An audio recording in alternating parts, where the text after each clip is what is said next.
اہم خبر یہ ہے کہ آئندہ مالی سال کے بجٹ کی تیاریوں کا چیلنج پاکستان اور IMF کے درمیان بات کا آغاز اپنے وقت پر ہوگا۔ بجٹ مذاکرات 14 سے 23 مئی تک ہوں گے۔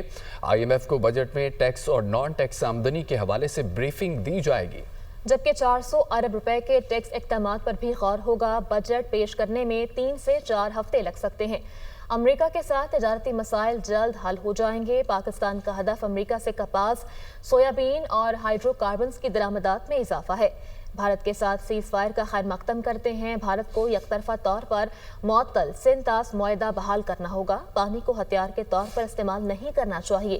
پاکستان کی زرعی زمینوں کا 80% انحصار دریائے سندھ پر ہے۔ وفاقی وزیر خزانہ محمد اورنگزیب کا برطانوی میڈیا کو انٹرویو۔ آئندہ مالی سال کے بجٹ کی تیاریوں کا چیلنج پاکستان اور IMF کے درمیان بجٹ مذاکرات 14 سے 23 مئی تک ہوں گے۔ IMF کو بجٹ میں ٹیکس اور نان ٹیکس آمدنی کے حوالے سے بریفنگ دی جائے گی۔ 400 ارب روپے کے ٹیکس اقدامات پر بھی غور ہوگا، جبکہ بجٹ پیش کرنے میں 3 سے 4 ہفتے لگ سکتے ہیں۔